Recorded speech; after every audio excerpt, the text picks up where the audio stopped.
Hey there, I'm very excited to be a guest speaker at FinCon, which is taking place live in Charlotte, North Carolina this June 23rd through 25th. I am going to be talking about my path towards financial independence and how you can do the same thing. You can get your ticket now at www.mfincon.com. That's mfincon.com. Use special code NEXTLEVEL, all caps, to get your discount. And I'm sending you this special code because if you're serious about apartment syndication, multifamily investing, real estate investing, commercial real estate, FinCon is for you. I'll be speaking alongside an excellent lineup of 50 plus multifamily experts and professionals, as well as Shaquille O'Neal, Barbara Corcoran, and Jocko Willink. The opportunities at this event for networking are endless, and you do not want to miss out on any of the great sessions that are planned. And with this special code, Next Level, you'll save $200 on your ticket. I'll see you there. On today's show, we have Billy Keels with First Generation Capital Partners.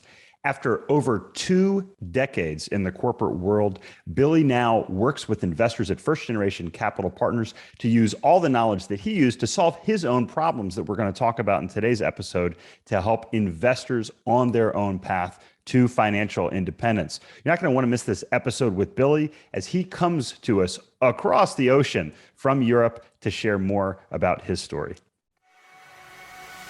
Welcome to the Next Level Income Show, where it's our goal to raise your income, investments, and life to the next level with your host, Chris Larson. Get your free copy of his book at nextlevelincome.com/book. Also, if you're an accredited investor, check out the Invest link to learn how to gain access to institutional quality real estate opportunities. Billy, welcome to the show. Hey, Chris, thanks so much. Looking forward to a fantastic conversation and just trying to add a little value today. Yeah, no, absolutely, man.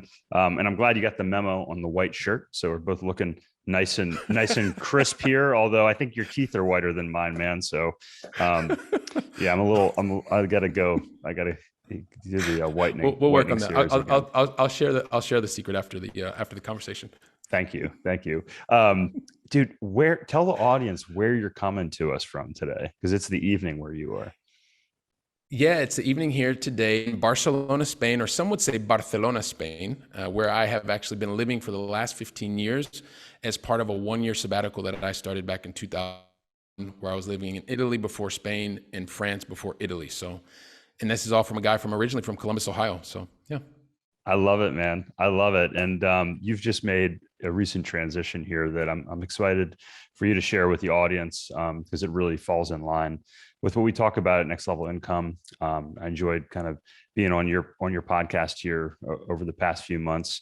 Let's start with what the big transition that you've made here since December, Billy.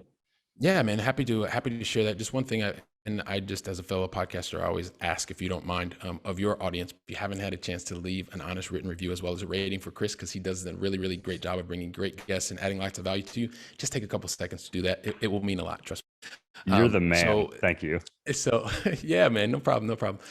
So with that as a background, I have recently just made a transition after 20 years of working in the corporate world, where I, very similar to, I think, the story that you shared when you're on the Going Along podcast, episode 152. You were awesome, by the way. You absolutely crushed it. It is being able to be a part of the corporate world where I actually enjoyed it. I was 26 years into it. I was very happy. I had a chance to work and travel throughout some 86 countries during my time working in the corporate world. The last 21 years since I've been living in Europe, I worked across Europe, Middle East, and Africa. I've met people from so many different walks of life, helped to challenge me, super smart people, because I was working in a cutting edge industry, which is enterprise software, which was amazing. And everything was going really, really well. I was in the winner's circle or the president's club kind of thing. I was going to Hawaii every couple of years. I was in the top talent program. And the thing is, I watched my parents struggle. A lot of times they had 2 jobs. They were struggling to figure out which bills that they paid. And I saw a lot of the things that were challenging with money. And so I'd always been, for many years, really focused on money. And one of the things that happened towards the latter part of last year is my dad had some very major health problems. And so for anyone who's had parents that have been through major health problems, I was very fortunate because my father is still alive today, but I flew back towards the end of last year in September, October, November because of some the challenges he was having with his heart. And I remember being in the ICU, and while I was there, I just thought about, all of these accolades and the kind of like the dopamine hits, the recognition and stuff that I was getting from my day job. But Chris, I'd been going into my day job for probably about 4 years, and I didn't actually need to. I liked it because I liked the environment, I liked the people, I liked the recognition, I liked the paychecks, and the bonus checks were massive. But I realized that life is very finite. And so because I didn't love what I was doing, I liked what I was doing, I got an opportunity that a lot of people don't get. And that's really to say, okay, well, stop, reflect, really, what is you love doing, and being able to do that. And so, very fortunately was able to, separate from the corporate world and have been really focused now on spending a lot more quality time. Not just, I'm flying now more frequently back to the United States and being able to see my dad and sisters and mom and stepmom and stuff like that. But also really the relationships with my wife, because I was traveling a lot. I was traveling 3-4 days a week and traveling all over Europe, Middle East, and Africa.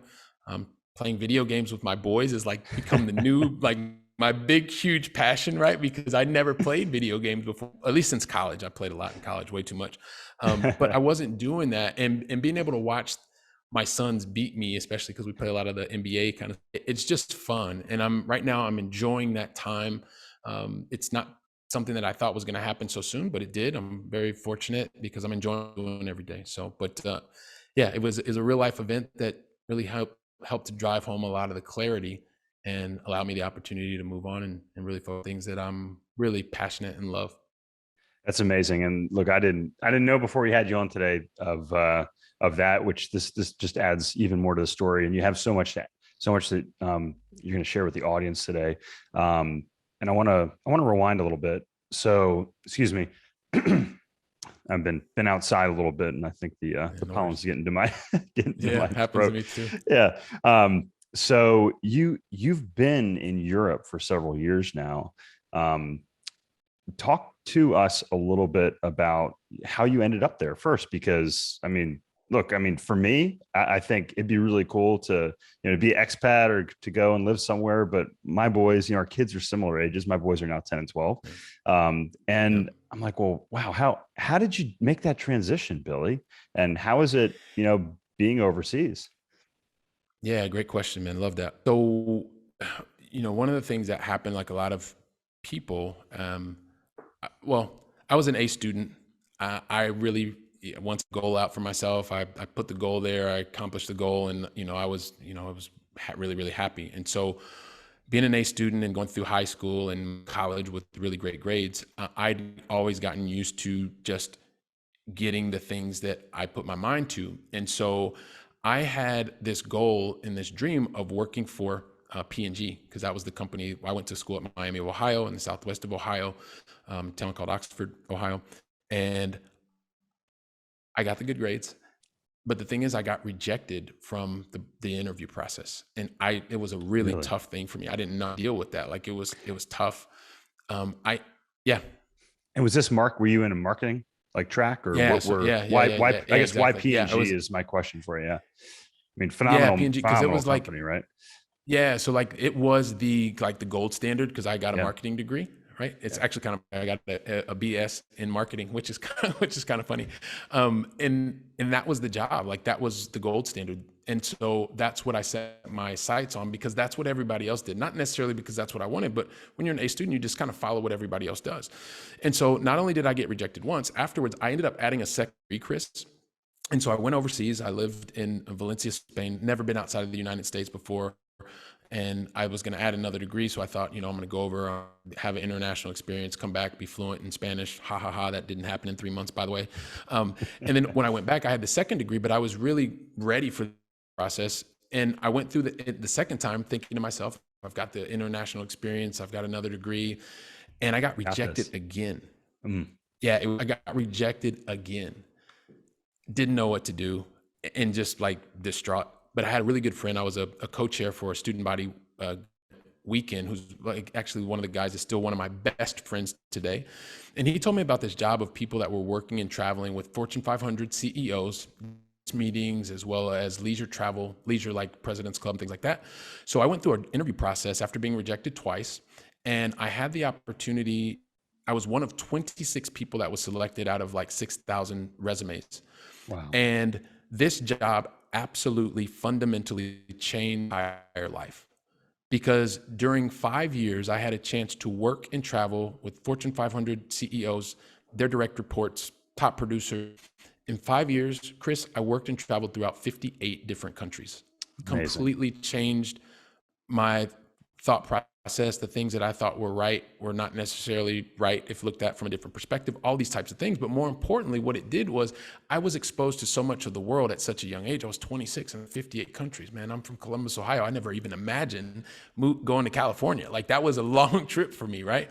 And so having had this opportunity, I didn't see myself doing a normal, quote unquote, 9-to-5 job. Right? And so I took a 1-year sabbatical, Chris, and that was 2 weeks after 9/11. I was at university at the Sorbonne in Paris, France.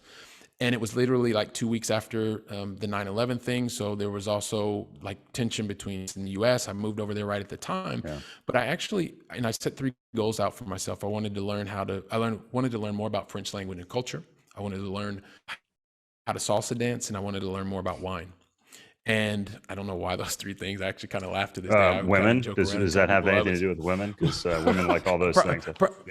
Maybe had something to do with it. I can tell you that the wine really helped my salsa dancing. That's for sure. At least in your own mind, right? Yeah, I'm loosening you up. Right, exactly. Yeah, this is amazing. Yeah, I'm out here dancing around, and it was fun. We'll talk more about that later.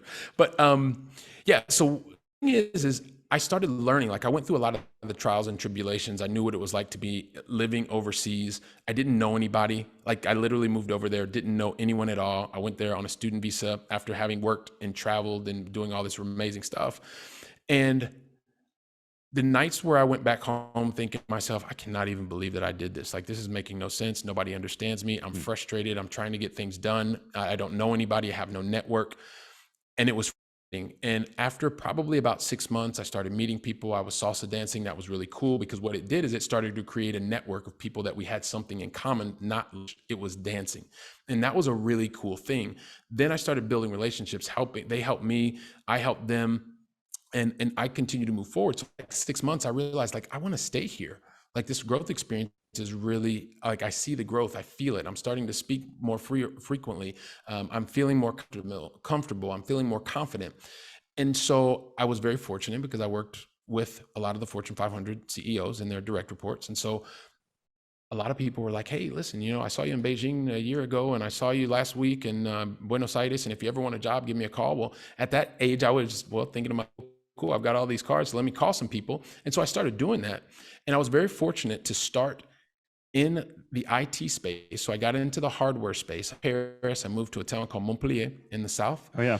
Not far from the Riviera. Yeah. And that was really cool. I started selling over the phone in French and Spanish. And then eventually I went to Italy. I started up a sales team there. I went back, but right before I left Italy, I met this really cool, cute Spanish.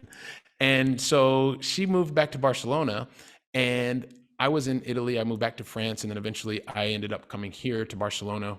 We ended up getting married a couple years later, and then 2 kids arrived a bit after that.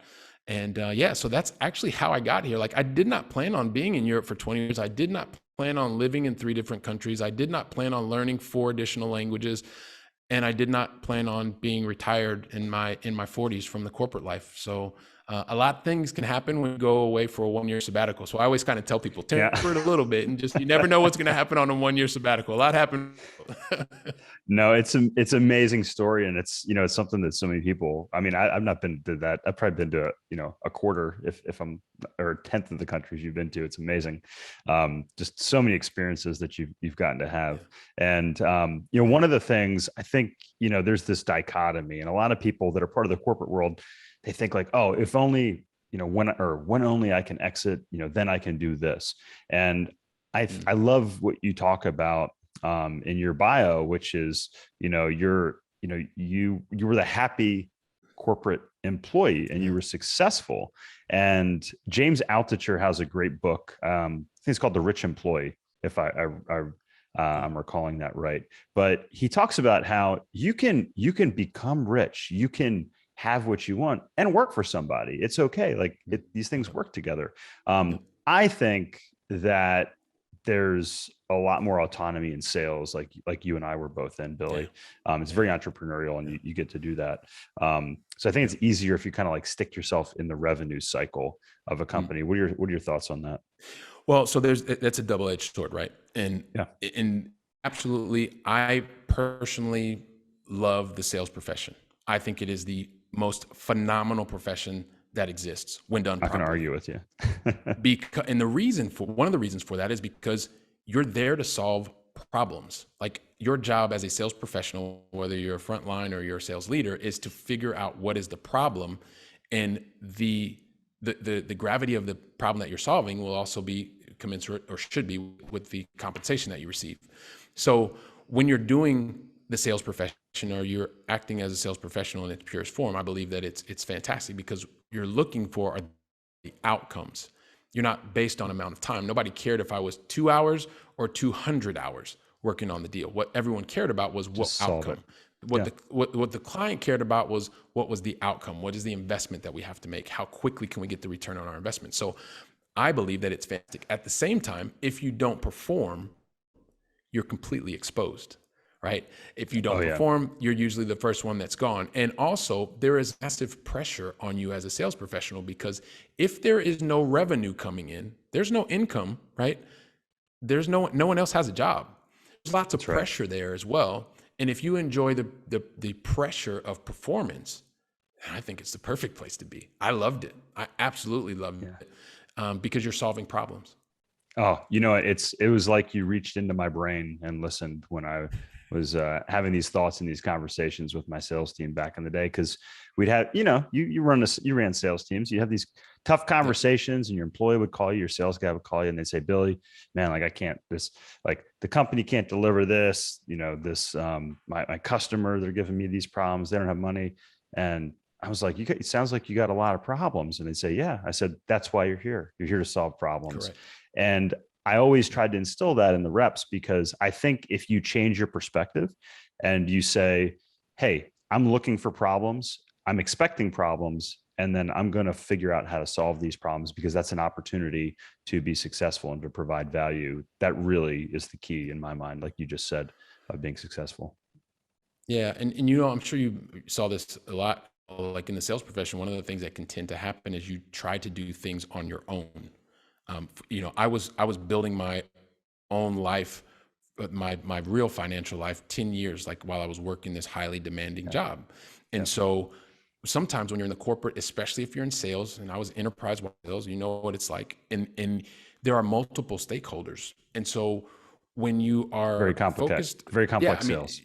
Extremely complex, right? But sometimes you get in this thing where you want to try to do things by yourself. And there were moments where I kind of did that, and it didn't work as well. And so that's when you start realizing, how do you give clear direction? How do you have clear communication? And you call out the things that most people don't even want to talk about, Chris, because it makes them feel uncomfortable. But those are the things that you talk about. Those are the types of conversations that you have to engage in, because that's where all the magic happens. And the reason I also say that is because it's important that you not just try to do everything yourself. Right. As I made that transition, and there were times when I was trying to lift and do everything myself in my own like syndication business. And you start realizing, well, that's not how I'm succeeding in the corporate world. I'm succeeding in the corporate world because I'm not doing everything. So then you have to make sure that transition, I struggled with that in the beginning. And there's still moments where I struggle with it, because it's being an A student and having the high standards and all that stuff. But I think that those are also different parallels, that anyone who's a high performer, anyone who wants to continue to excel in the corporate world, outside of the corporate world, that you just have to be aware of. It's about clear conversations, having the difficult, challenging conversations, and making sure that you have the right person doing the right task at the right time, because that's the way that you really build momentum. I love it. You said a couple things there I just want to underscore. One, learn how to solve problems if you want to create value and create income. And two, don't try to do it all yourself. Learn Learn to find the who, not the how, right? As I There like you to go. say, it's a great Yeah. book out there. Yeah, And dude. we've So kind love it. of, yeah, we've alluded to this, and I really, now I really want to talk about, when did you start your investment journey, Billy? Like, when did you, because you're successful, you're making a lot of money, you got the commission checks coming in, you start a family. You said you spent about 10 years building your investment portfolio. Yep. When did that start? What's the story of your first Yeah. investment? Yeah, so this is kind of another story. It's interesting, man, because when you start to take a step back, you realize like when you don't grow up from money and you think money is the only thing and it's the most important thing, and then you go back to these points in your life and you start to realize that that's not actually what you in motion. That's not actually what makes you take action. It's amazing. And what do I mean by that? So as an A student, I did everything I was told. You get the good job, you go out, you 1K IRA, and that's what I was doing. I was maxing all that stuff out. 2000 hit. I'd been working 5 years. I lost portfolio. Financial advisor was like, don't worry, DCA, it's going to work out. I didn't even know what that meant. DCA, dollar cost averaging, like kind of keep putting the same amount of money in. He was absolutely right. Eventually, 2008, I got crushed. I lost 33% of the value of my portfolio. And I realized that I needed to do something. So that's actually when I started thinking about doing something. Had a chance. I was in the States. I picked up Rich Dad, Poor Dad. I put it down. I didn't finish it. A couple of years later, I went back, picked it up. It was amazing. I was this young father at the time. Our first son was born, getting ready to have a second son. I read it end to end. Like I was a theoretical, like mastermind, Chris. Like I knew everything. Read all the books. I watched the videos on YouTube. I was listening to podcasts. You could like there was nothing about the theory that you could tell me that I didn't know. All of that changed on my oldest son's third birthday. And the reason for that is the night before his third birthday, I was not feeling well at all. I wasn't feeling well because the next morning I knew that I had to get up and I had to go to a flight to Germany. I flew to Frankfurt. This is a thing that I used to be really embarrassed of. I didn't feel comfortable talking about it. I was actually ashamed of it for quite a long time because my thing was I wanted to be an amazing father. I'm the product of the household, and I said that I wanted to be there and I wanted to do all these things. And so I woke my wife up and our 1-year-old. I was about probably 5:45 in the morning, something like completely disheveled. You can imagine 5:45 in the morning, but I woke everybody up before I was out of the shower and I wanted to sing happy birthday to my oldest son. And so we sang happy birthday, kiss, and I left. And when I left, I realized that like something wasn't right inside because I said I wanted to be there for the important moments. And I spent all day in a business meeting in Frankfurt. I was at night having a dinner with people that I don't even remember who was at the dinner. But the thing that I remember is that I missed my son's third birthday. I was not there to blow out the candles. My wife, kids, in-laws were all together while I was in Frankfurt, like listening to it on the phone.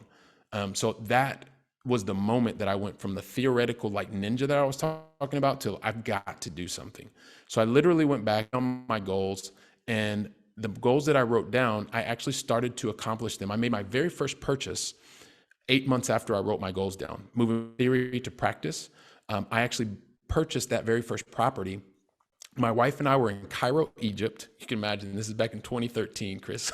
My wife and I are in Cairo, Egypt.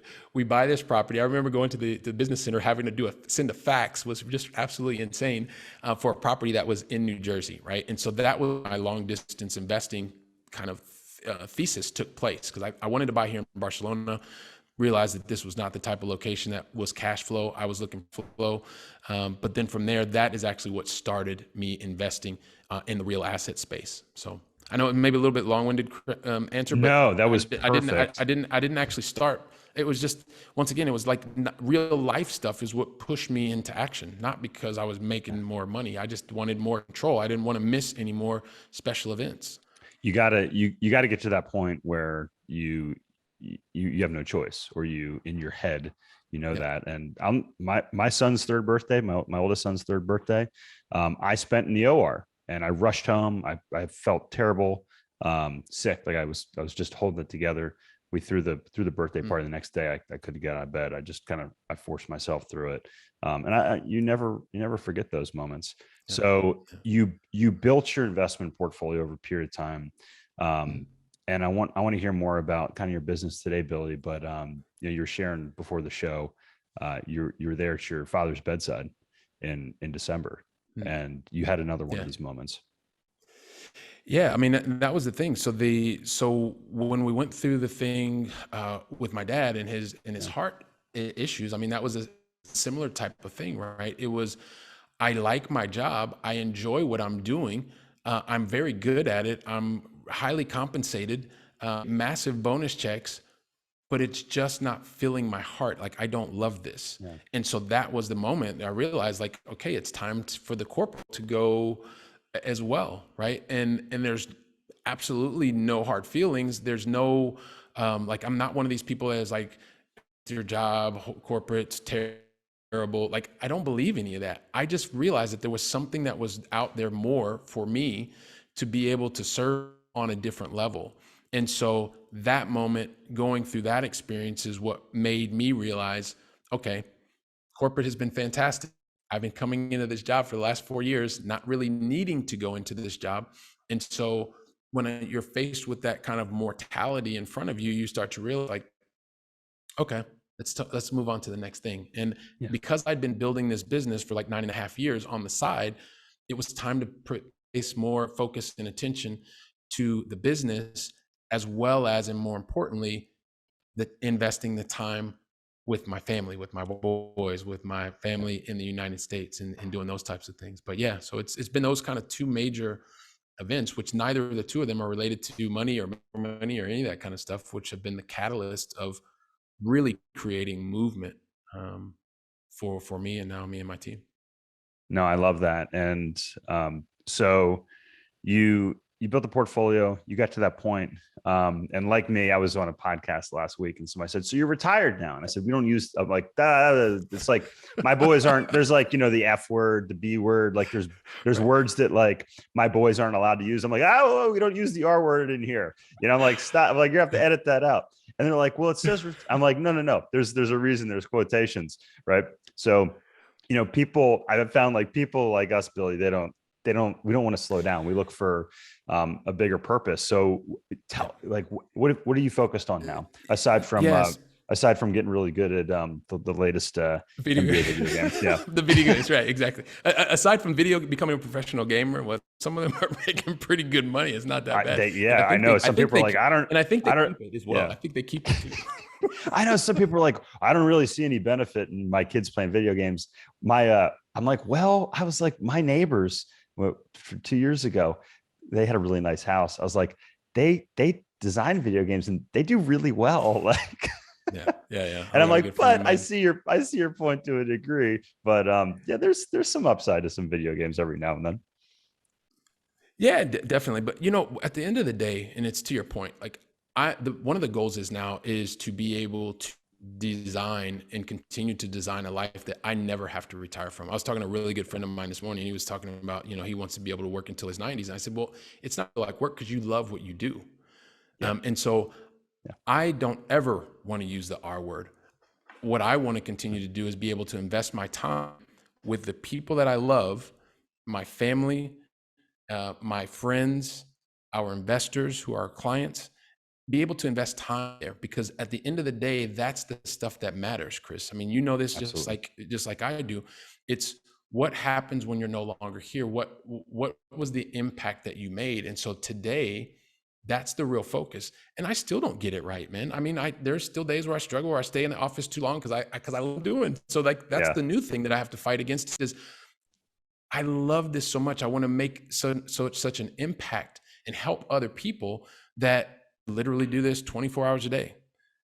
At the same time, I'm like, one of the reasons I'm no longer in the corporate world, investing time with my wife. Last night we went to this amazing flamenco spectacular is what I wanted to say. My brain gets five languages. Every once in a while I get confused. Sorry.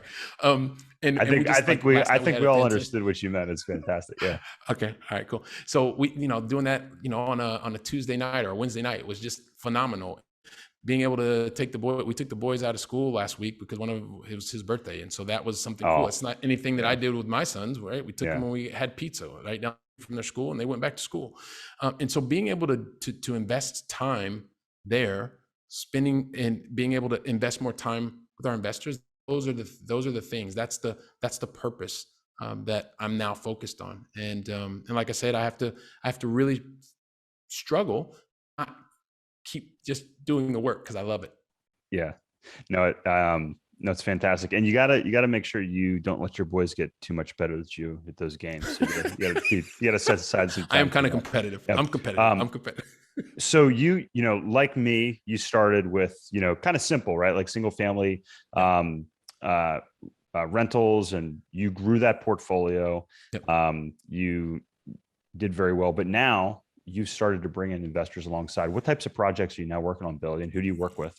Yeah. So a couple of things that we do, right? And I guess one of the things, just to kind of state it, is I've always, very similar to you, Chris, like I've always started like trying to solve my own problems. And then as I solve my own problems, I'm like, okay, well, I've solved this problem and I'm surrounded by people that are just like me and they like what they're doing. They don't want to stop doing it and they were interested in what I'm doing. So then you just open it up to what you're doing to other people, right? And so initially started, I wanted more control, right? And so that's when I started getting into real estate. When I started real estate, it was fantastic. I was enjoying it. I was long distance. I was making a lot of mistakes because I didn't have a lot of systems in place. I didn't have a lot of the education. I didn't have a network in place, like all the things that you shouldn't do. And I tell people now, don't do it this way. I did it that way, of course, 10 years ago. And then afterwards, one of the things that happened, so I had these smaller multifamilies. I bought a mobile home park. And then I found out that I was something called an accredited investor. I didn't even know it was because I don't come from that world, right? And I wasn't surrounded by people that were constantly telling me. And so when I found out about that, I was like, hang on a second, what am I doing all this work for? You mean I can actually give somebody else $100,000 and they will do the work? Oh my gosh, hang on a second. So then I found out about that. And I was looking for more consistent cash flow. Yeah, I mean, it was just like boom. And so as I found more consistent cash flow, then I moved from real estate and I started getting into ATMs and started investing with other people as a investor because I found out about this world. Then there was a development opportunity that as they were looking for other passive investors on a real estate deal. So Hilton branded hotels, Marriott branded hotels, did a couple of those, invested in a really large, multifamily commercial deal.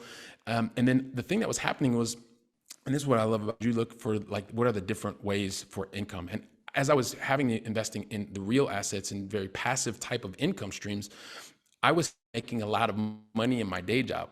And so I was paying a lot in taxes in my W-2. And I was like, how do I solve this problem? Yeah. And so then I found another way to solve that problem, was doing that through investing in energy equipment, specifically carbon capture equipment. And so as I was investing in that helped me to solve another problem. And as I was solving that huge tax problem, I was then started opening it up to other people because they had a very similar type of issue. And so what I've realized through the company, so all different types of real assets, but they're all real assets that have helped me solve my own specific problem. And then once I solved my own problem, got the experience, got the understanding, and there were other people that had a similar problem, have opened it up to them as well. So now today it's really focused on, actively is still the real estate, the multifamily, as well as the energy equipment, which is very specific for people with W-2 income issues. And then also one of the things I continue to look for, because I enjoy passive investing as well, Chris. And so I am always looking at new opportunities in the passive investing space that are solving the next issue that I'm looking to solve. So hopefully that gives you a broad idea of kind of where we are today. No, it's fantastic. It's almost like you're a cooler, better dancing, more well-traveled version of myself, Billy. So with whiter teeth. But no, it's the same story, right? Yeah, it's exactly. you're solving. You took the same thing that we were talking about, was solving problems. Yep. And one thing I wrote down and circled big. What really changed your life is when you took massive action. So if you've listened this far, thank you so much. I mean, Billy has an amazing story, but if you're waiting to do the next step until everything's right, stop right now. When you finish this podcast, write down what you can do today to make that next big step. And Billy, if you're speaking to that listener right now, what would you tell them should be their next step? Well, so what I would say is, just to be very specific about what you said, right, is just to build on what you said. It literally is, what is the next step? Not what are the next steps, literally the next thing that you need to do. Everybody is at a different place, but what is literally the one thing that you need to do? And if the one thing that make your stomach a little bit uncomfortable, then it's not the right thing. So Kind of like gas if it station means, sushi. yeah, right. Exactly. No, but so I'll give you an example, right? If what you've been thinking is, I know that I want to action. I've seen that Chris's has a number of opportunities. There's something that's happening in car wash, or maybe there's something that's happening in multifamily, and you've just the button literally to have a conversation with them. Like, what are you afraid of? Like, you're here, you're listening, you're watching. Just literally like go to yourself, like that piece of paper that Chris was just mentioning, write on the thing, click the link to speak with Chris, and literally do that. Like, don't overthink it. I mean, it's serious. Like, what is just the one thing, and it may make you feel a little bit uncomfortable, but that's exactly the one thing that you need to do next. I mean, to me, that's, I don't want to overcomplicate things. What is the one thing? And literally write down that one thing. And that's a very concrete example for someone who's hovered over to click and just do that. I love it. And it's usually probably that thing that you've written down for the past 10 weeks and it's still on your list. Move it to the top, do it first, eat the big frog, as they say. And Billy, if people want to learn more about what you're doing, how you're working with investors, first generation capital partners, right? How do we stay in touch with you? Yeah, the best way is, and I know I mentioned the thing earlier on the tax thing, on the W-2 thing. If there's anybody that wants to find out more about that, you can go to firstgencp.com/paylesstax. That's probably the best way to find out more about that. You can find out about us at firstgencp.com. We're there. And then Chris, I also like to connect with people on LinkedIn. You can tap into kind of some of the things I'm thinking about and talking about, and you can just, I'm the only Billy Keels that's here in Barcelona, Spain, I'm pretty sure. So you can check it out and just let me know that you watched and listened to Chris and I speak here on Next Level Now. Would be very, very helpful. So Chris, man, I could talk to you forever, man. We got to figure out how we meet up, either here in Barcelona, stateside, whatever. I'm working on that. I'm working on that. Listen, you let me know when you're over here. You're always welcome. And but I really want to get over there, dance some salsa, and drink a little wine, have some wonderful food. Okay. Awesome. But also, how can listeners? Where's the best place to find your podcast? Because you have an amazing podcast as well. Sorry, thank you so much, Chris. Yeah. The Going Podcast, we're on all major platforms, and literally, like, everybody has to go listen to episode 152 because Chris Larson was there and he crushed it. So Going Long Podcast, I appreciate that. And yes, you can find us on all the major platforms. Awesome, Billy. It's been a pleasure catching up with you again. The best to you, your family, especially your father here during this time. And yeah, I look forward to seeing you face to face someday soon. All right. Thank you, my friend. Appreciate it. Hey, Chris here again. I hope you found this episode valuable. Now, I have one more thing to gift you. We have a page for my coaching clients where you can get a free copy of my book, as well as much more from previous guests on the show. Just check out nextlevelincome.com/coaching to get a free copy of my book, audiobook, and much more. I'll send you a copy of my book and cover all the shipping costs as a thank you for listening to the podcast. Also, please like, share, and take just 90 seconds to give us a rating on Apple Podcasts.